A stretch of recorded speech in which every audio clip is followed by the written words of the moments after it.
mukomeje gutega amatwi radiyo ijwi ry'Amerika.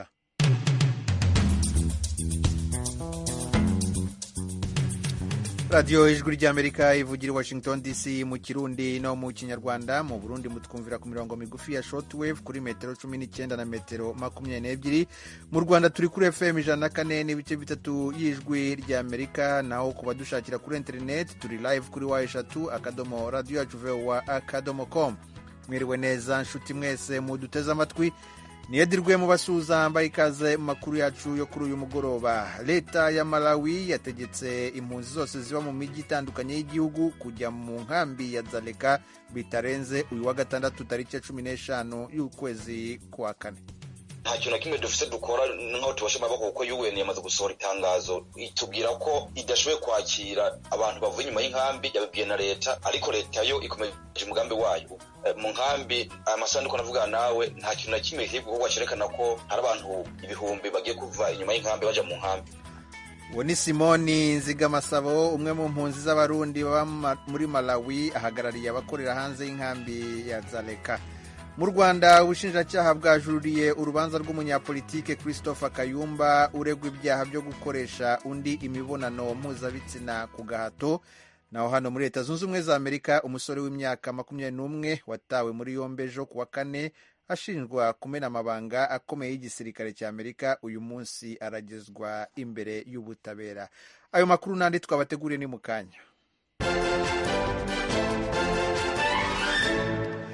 Amakuru avugwa muri aka kanya tuyahereye kuhavugwa hirya no hino ku isi. Perezida wa Leta Zunze Ubumwe za Amerika Joe Biden mu kurangiza uruzinduko rwe muri Ireland yavugiye ijambo mu mujyi wa Ballina uherereye mu burengerazuba bw'iki gihugu, aho abasekuruza be ku ruhande rwa se babaga. Fidel Niyongabo adufitiye inkuru irambuye. Perezida Biden yavuye ku mugwa mukuru wa Irlande Dublin mu gitondo c'uno musi wa gatanu agana igisagara ca Knock mu gice citwa County Mayo. Mu nyuma yaho yagendeye ikibanza citaho abagwayi baremvye cane. Perezida Biden arashikiriza kandi ijambo muri katedrale yo mu gisagara ca Ballina. Ku musi wa kane Biden yashikirije ijambo abagize inama nshingamateka na nkenguzamateka mu gisagara ca Dublin. Yabaye mu perezida wa Amerika agira kane ashikirije ijambo abagize izo nzego zibiri bakoranye. Abandi ba perezida bashikirije amajambo muri izo nzego zibiri imbere ya Biden ni John Fitzgerald Kennedy, Ronald Reagan na Bill Clinton. Biden yaravuze ku ruhara Ireland yagize mu gufasha Ukraine kwivuna ibitero vy'Uburusiya. Yavuze ko Ireland yifatanije na Amerika n'ibindi bihugu bikorana ku isi mu gufata mu mugongo Ukraine. Igihe yariko ashikiriza iryo jambo, abashinga amateka n'abakenguza amateka baramukomeye amashi akatari gake. Sibitangaje ko ijambo yashikirije ryakiwe neza. Ian Drey, umushakashatsi mukuru mu kigo Center for European Studies, yatangaje ko Biden ari umuntu yishimira cyane kuba afise amamuko muri Ireland. Drey yavuze ko ari ibintu bituma abanyagihugu ba Ireland batari bake bamwishimira. President Biden azotahuka muri Amerika mu gitondo c'ejo kuwa gatandatu. Umusore w'umunyamerika w'imyaka 21 yatawe muri yombi ejo kuwa kane ashinjwa kumena amabanga akomeye y'igisirikare cya Leta Zunze Ubumwe za Amerika. Uyu munsi akaba ari bugezwe imbere y'ubutabera. Ibindi kuri inkuru tubibaze Diane Nahazwe. Uwo musore w'imyaka 21 Jacques Teixeira ari mu murugwi w'abasirikari igihugu gishobora kwikora ko igihe cyose bikenewe. Aza kurenguka imbere y'ubutungane bw'igisagara ca Boston co muri leta ya Massachusetts yasanzwe akorera. Ubushikiranganje bujejwe kwivuna abansi muri Leta Zunze Ubumwe za Amerika Pentagon buvuga ko Jacques Teixeira yagirizwa gushira kuri internet amabanga y'agacamutwe ku vy'intambara ya Ukraine n'Uburusiya. Uwo musore w'imyaka 21 yoba kandi yamenya amabanga ari mu ingene ya Amerika ivana amakuru y'iperereza mu nshuti zayo magara zirimo Israel na Korea y'Epfo. Ikinyamakuru Washington Post gikora muri Amerika kivuga ko mu kiringo c'amezi Jacques Teixeira yamenye ayo mabanga bicije ku rubuga rwitwa Discord akoresheje amazina ya OG. Ugo rubuga Jacques yaruhurira ko n'abandi bantu 24 barimwo abo mu Burusiya na Ukraine. Akaba ari urubuga bahurira ko kuva mu 2020, aho ahanini basangira ibiyago bijanye n'ivya gisirikare, bakarabana amareresi arimo imikino y'inkoho kandi bagasengera hamwe. Jacques akaba ari we yaratwara urwo rubuga.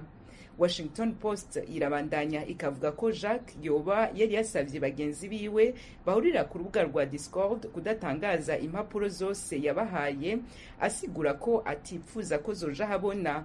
ico kinyamakuru kikabandanya gisigura ko uwo musore yavuga nabi ubutegetsi bwa Amerika akabwagiriza kwiheka ku gikenye cabwo mu bitandukanye vy'iperereza n'ivya gisirikare. Ubushikiranganji bujeje umutekano wa Amerika Pentagon bukaba bwavuze ko gushira hanze ayo mabanga byashize mu kaga katagira izina umutekano wa Amerika. Amabanga Jacques yamenye azi imbere mu yakomeye amaze kuja hanze muri no myaka 10 iheze. Ibiro vya President wa Leta Zunze Ubumwe za Amerika White House vyatangaje ko President Joe Biden yari mu rugendo muri Ireland yavuze ko ahangayikishijwe n'ivyabaye. Itorokanizo ry'amakuru y'Abafaransa AFP naryo yumvikanishije ko ino dossier ishize mu kaga leta iramutswa Joe Biden. Jack Teixeira mu vyo yarasanzwe ajejwe mu kazi kiwe ka misi yose harimwo n'ivyo kugenzura amakuru y'igisata akorera. Barakoze Diane Ntazwe na Fidel Niyongabo batugejeho amakuru avugwa hirya no hino ku isi. Tubibutse ko iyi mwumva ari radio Ijwi ry'Amerika ivugira i Washington DC mu Kirundi no mu Kinyarwanda. Mushobora kandi gukurikira amakuru yacu n'ibiganiro byacu ku mbuga nkoranyambaga zacu arizo Facebook, Instagram, Twitter na YouTube mukoresheje adresi ya VOA radio yacu. Mukanya turajya mu karere k'ibiyaga bigari.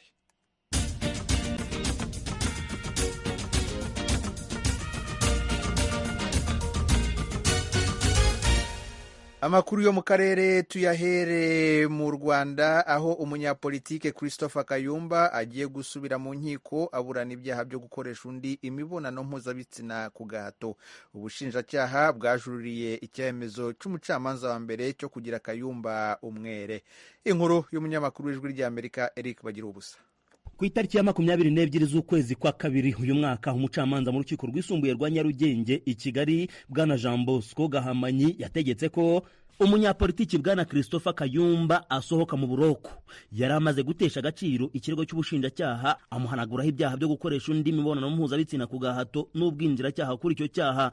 Gereza ya Nyarugenge yari afungiwemo yahise ishyira mu bikorwa icyemezo cy'umucamanza. Ubushinjacyaha ntibwanyuzwe n'icyemezo cy'urukiko maze bujurira mu rukiko rukuru rubifitiye ububasha. Inyandiko itanga ikirego cy'ubujurire Ijwi ry'Amerika ibitseho kopi igaragaza ko urwego rw'ubushinjacyaha rwajuriye ku itariki ya 20 z'ukwezi kwa gatatu uyu mwaka. Umushinjacyaha Madamu Christa Kamariza washyize umukono kuri iyo nyandiko y'amapaji 8 avuga ko umucamanza wa mbere yafashe icyemezo kibumbatiye inenge. Arasobanura ko mu mikirize y'urubanza rwaciwe n'urukiko rwisumbuye rwa Nyarugenge umucamanza yimye agaciro imvugo z'abatangabuhamya bashinja Kayumba. Ubushinjacyaha buvuga ko bwahereyeho bujurira busaba urukiko rukuru gukosora icyo bufata nk'amakosa yakozwe n'umucamanza wa mbere. Umushinjacyaha aravuga ko Kayumba mu gukora icyaha mukekaho cyo gukoresha Marie Goreta Yankurije imibonano mpuzabitsina ku gahato yabigizemo ubushake. Mu nyandiko yasobanura ko ubwo bushake bwa Kayumba bugaragarira mu gukoresha amayeri, imbaraga n'igitinyiro yari afite kuri Yankurije wari umukozi we wo mu rugo.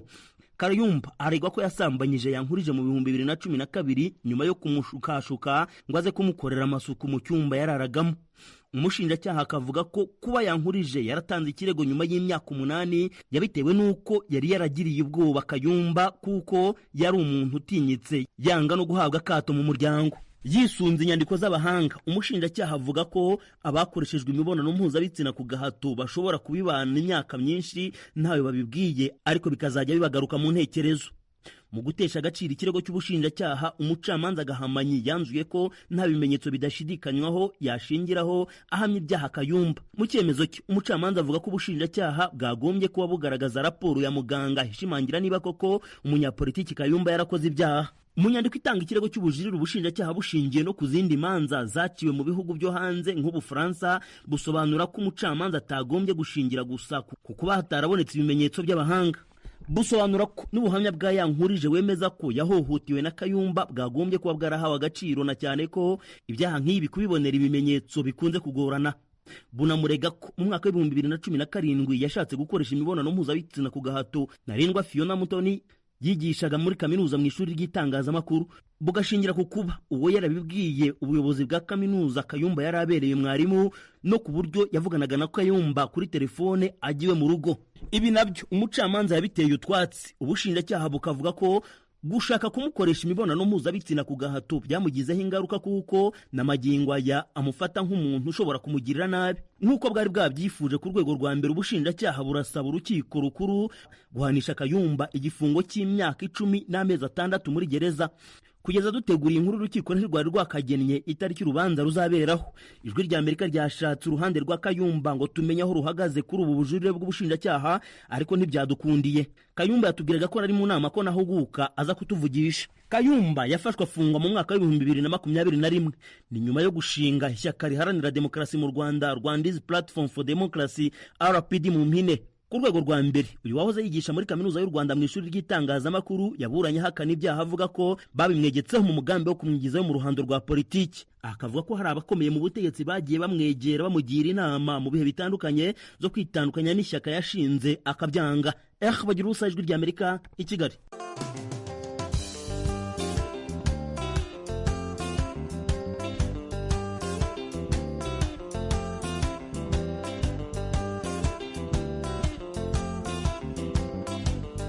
Tuve mu Rwanda tujye mu gihugu cya Malawi mu majyepfo ya Afurika, aho leta yatanze uyu wa gatandatu tariki ya 15 nk'umunsi ntarengwa kugira ngo impunzi zose ziba mu mijyi itandukanye y'igihugu zijye kuba mu nkambi y'impunzi ya Dzaleka iri mu karere ka Dowa nko mu birometero 41 uvuye mu murwa mukuru Lilongwe. Abatuye hanze y'iyo nkambi bavuga ko bayisohotsemo bahawe uruhushya n'ishami ry'umuryango w'abibumbye ryita ku mpunzi HCR, ibyumvikanyeho na leta ya Malawi. Simoni Nzigamasabo ahagarariye abakorera hanze y'inkambi ya Dzaleka arabisobanura mu kiganiro yagiranye na mugenzi wacu Venuste Nshimiyimana. Mu biganiro byabayeho ishyirahamwe rifasha impunzi ubwaryo UN nabo ubwabo uno mugambi ntibari kuwemera kubera ko bavuga ko barengewe n'igiti kinini cyane cy'impunzi kiri mu nkambi, mbese batiteguye no kwakira impunzi mu nkambi, naho leta yo yabandanije ivuga ko itegeza kunga impunzi mu nkambi.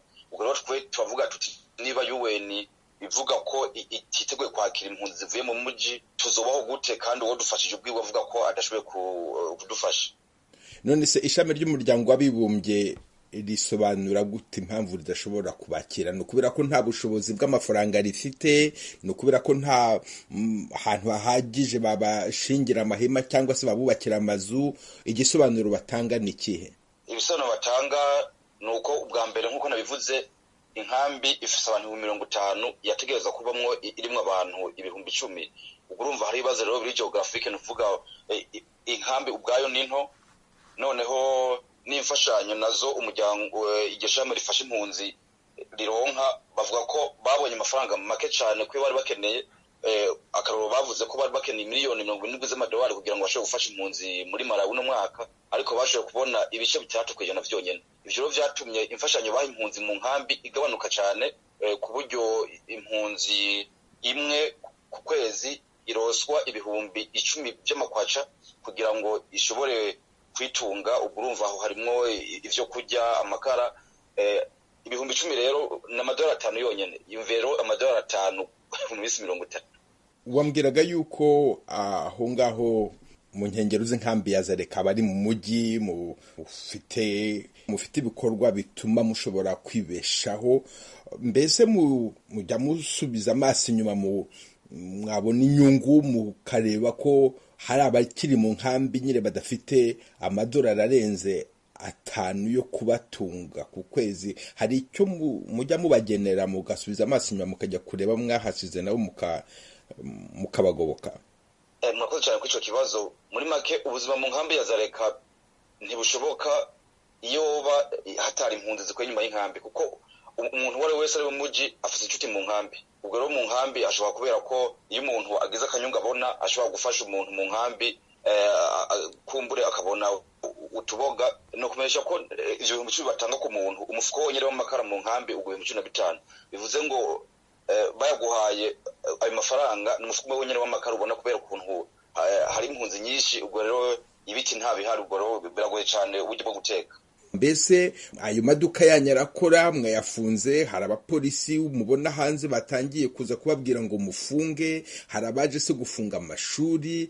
Bimeze gute ubu tuvugana? Murabona umutekano wanyu umeze ute?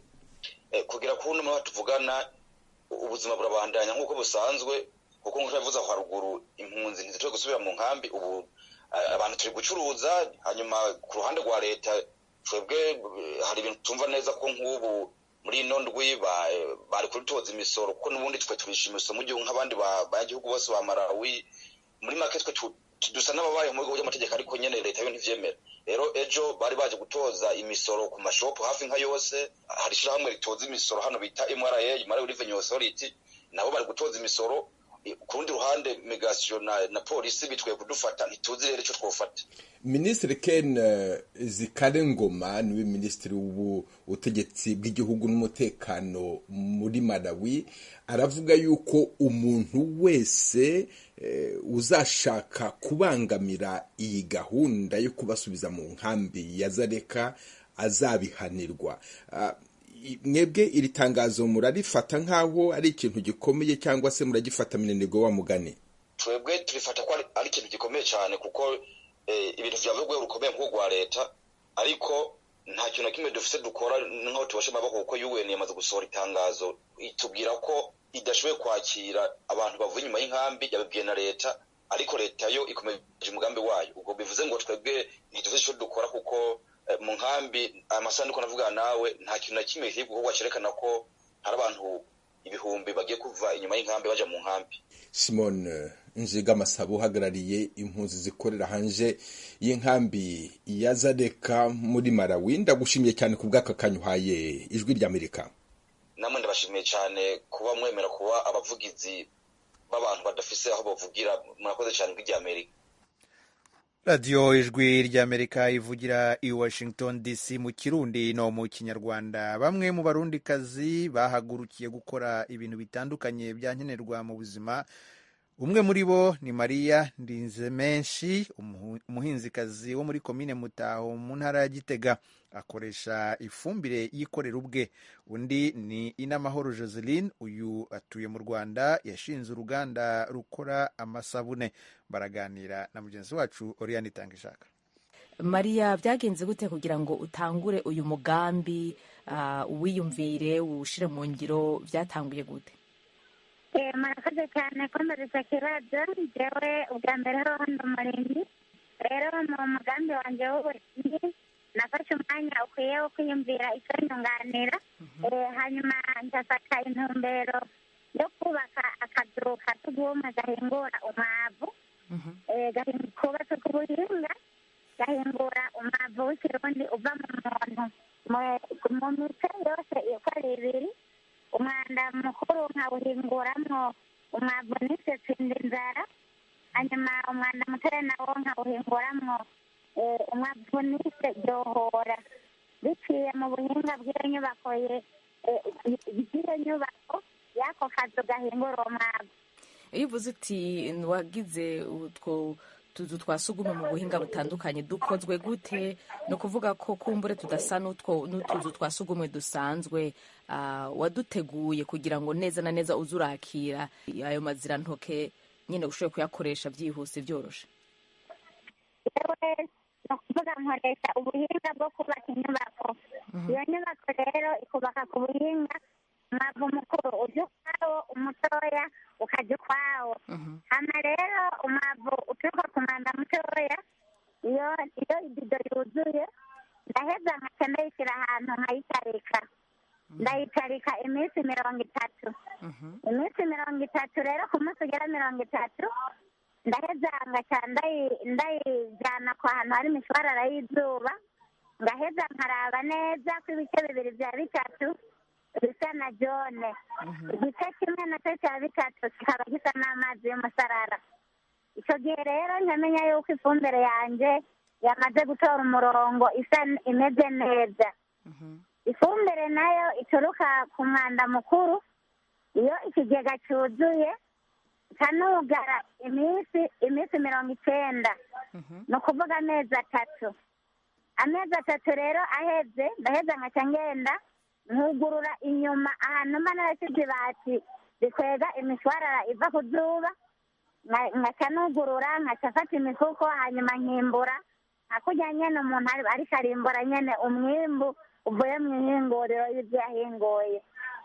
heza rero ngafata uwo mwavu nkarabaho ndawushyira nkarindira umunsi wo kuza guteragira ndawukoresha nka kurya dukoresha iyindi myavu ni ukuvuga wowo uwo mwavu icyo utandukaniye ko n'iyindi myavu ni uko wowo uwo mwavu ni intongerezwa hamwe mu guteza iyindi myavu turinda gufata tugakoresha ishwagara mu ntumbero ry'uko dukura umurazi mu isi uwo mwavu wowo uturuka ku mwanda mukuru urikwije nta shwagara ikenewe nta mase y'ikirundi akenewe byose urakwije byose rero umuntu awushyira mu ibango awushyize mu ibango ugatangura ugakura umurazi mu isi hanyuma yagiye gukura umurazi mu isi uba ugisigaranye ibyangombwa bikwiye byo gutuma igiterwa gikura neza kigatanga umwimbu mwinshi mwiza kandi w'akanovera icyo gihe rero jewe no kuvuga iyo ntege uwo mwavu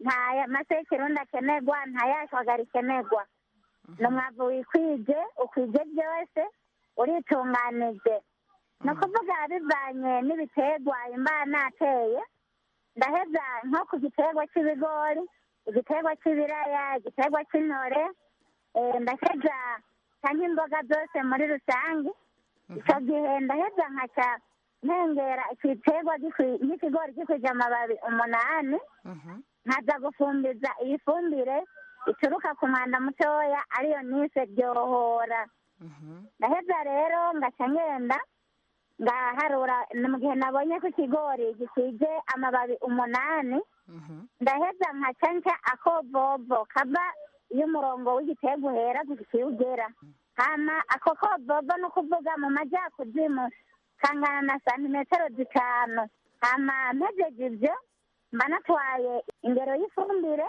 nkongera nkatwara ingero y'amazi ni ukuvuga ndavanga ncafata bivanye n'umurima ngafata igikoresho natwaye cagutse ubwa mbere hoho mba nahejeje guca utwo kovovo hanyuma ngacafata ca gikoresho natwara fata ingero y'umukoyo nkayivanganya n'ingero y'amazi ariko mbere yaho iyo ndiko ntaratangura kuvanga mbanza gufata iyo bido irimwo iyo fumbire ituruka ku mwanda mutoya nkayijegeza nkayizungagiza umwanya ungana n'iminota 30 kugira ngo cya gice cyo hejuru gisa n'amazi kinwane na bya bice bibiri bya bitatu bisa na jone icyo gihe ndaheza ngaca nteraniriza muri icyo kintu nkafata nkavarura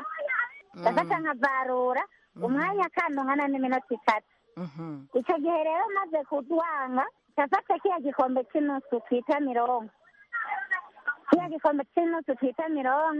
kandi agifumbiza amabango 4 ayaba ari ibigori cyangwa intore cyangwa imboga ibyo biterwa nyine bisanzwe bifumbiza icyo gihe rero hamaze guhera iminsi ingana nk'iminsi hagati y'8 na 10 uwo murima wuraze usanga ari umurima uhimbaye ubereye ijisho ni ukuri n'ifumbire nziza cyane bwa mbere ho hirongereza akanovera k'isi kandi turakingira isi yacu gutobagurwa.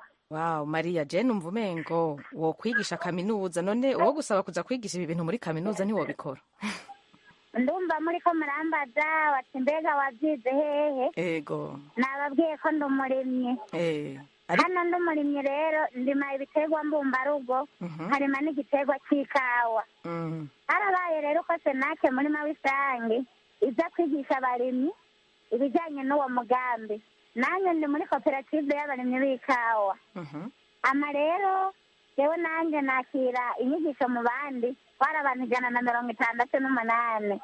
Icyo nakoze maze kumva umugambi umpimbaye senake yakinjana ahari umuhinga yari yubatse iryo hinguriro ahantu mu gatumba ryahavanye ritwagwa n'amazi. Ama rero ndaraba ndacapa nongera ndazana uwufotora arafotorera ndaheze nkantahana amafoto n'ibicapo nacapye bikanyira naciye ntangura kubyumvisha uwo twubakanye ndabimwumvishije biramugoye kwakira kuko ayo mahera yarumva ko ari menshi. Nakubatse ku 487 n'amafaranga 500.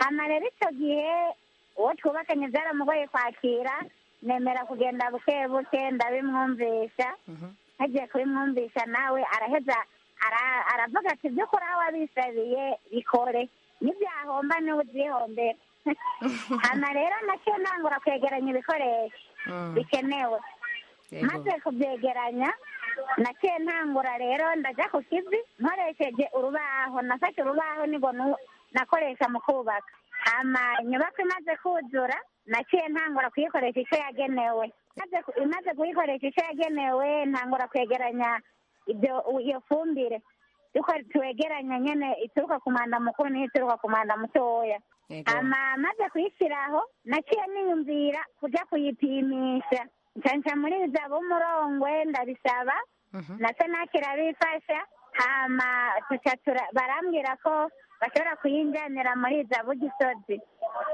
aho kwari kugira ngo ndabe ko muri iyo fumbire imigera y'indwara iba yapfuye nongere ndabe ko ibyunyunyu biriyo kugira ngo sinaze nkoresha ikirengarugero ku giterwa rero ibyo bimaze kubikora naciye ntangura kuyikoresha mu ndimiro zanjye ubu no kuri umwimbu ni umusese karasi navuga iyo fumbire ni igitangaza aho kuri are imwe nahora nimbura ku bigori ibiro biri hagati ya 50 na 75 ubu nimbura hagati y'ibiro 95 n'ijana na 200 urumva rero ko ari akarusho kadasanzwe ni akarusho koko kuko turumva ko ubuhinga mwizi canke ubuhinga muriko murakoresha ari ubuhinga buhanitse kandi benshi bakwiye kubumenya turaza kubagaruka ko kumbure twumve niba mushobora gufasha abandi nk'uko twabivuze kugira ngo mubigishe ubu buhinga bwanyu reka mpindukire tuje mu Rwanda naho nyene aho Madame Joseline n'amahoro nawe nyene yatanguye gukora amasabuni atangura kuyagurisha nawe nyene n'ubuhinga butoroshe twumve nawe nyene ngene vyagenze mufasoni n'amahoro mweho vyagenze gute kugira ngo kumbure mugabo nk'iyo tubonye amasanamu y'ingene muri ko murabikora bikaboneka nk'umengo biroroshe mwabitanguye gute Jacob nabitanguye ngeze mu Rwanda je nagiye ku ishuri ndiga hama nize harimo isomo ryitwa entrepreneurship isomo nakunze cyane cyigisha abantu kwihangira imirimo cyigisha abantu gukora ibindi bintu byo bashigikira niyo umuntu yabakorera umushahara hanyuma negera cyane umuticeri twigisha ndamusobanuza byinshi kuruta kuko n'umuticeri ariko arigisha mu ishuri arigisha wabyumva sawa utabyumvise ukihorera mu gaje naramukurikirana maze kumukurikirana tuvugana ibintu byinshi kugeza n'aho ashiramo ibyo bintu byo gukora amasabuni hanyuma bisizemwo duhana porogaramu y'uko azobitwigisha tumaze kurangiza kwiga ntibyakunze cyane kuko nahise mbona akazi duhejeje iryo shuri ariko ahantu nabonye akazi numva itangazo rivuga ngo hariho abantu bazoza kwigisha gukora amasabuni ababyifuza muzogenda hanaha bukeye mu gitondo mfata inzira njyana n'umwana wanje w'imfura turagenda turavyiga tubyize dusanga ni bya bintu bijanye na entrepreneurship nababwira twiga ku ishuri bakatubwira amaproduit bakatubwira n'ingene tuyavanga baratwigisha hanyuma badusha muri pratique turabikurikirana muri pratique turabirangiza tubirangije duhita twiyegeranya n'abantu twiganye tugira itsinda ry'abantu 28 dutangura kubikora turashakisha abakiriya mugabo iryo ntiryakomeza ntiryatera imbere turasubira tugira irindi ry'abandi 10 n'ibyo heze nk'amezi nkangahe dukora ntibyakomeza kubera abantu bagenda basanzara canke abantu bagenda batagaragara bizigirwa ndabyihorera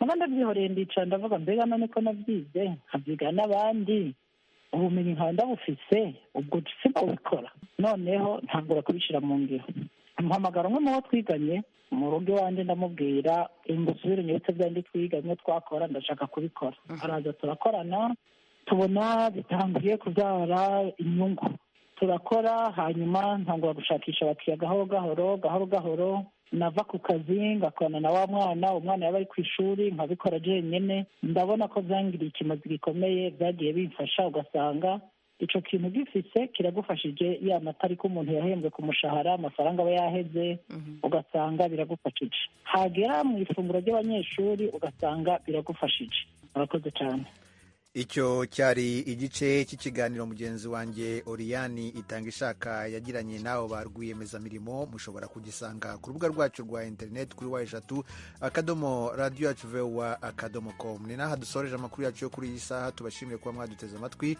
Dushimire Engineer Pidge wadufashe mu buhanga bw'ibyuma na Nadia Taha wegeranije aya makuru muri studio ya 5. Mwari kumwe nanjye Edi Rwema. Twongere dusubire mu kanya 1:00 z'umugoroba.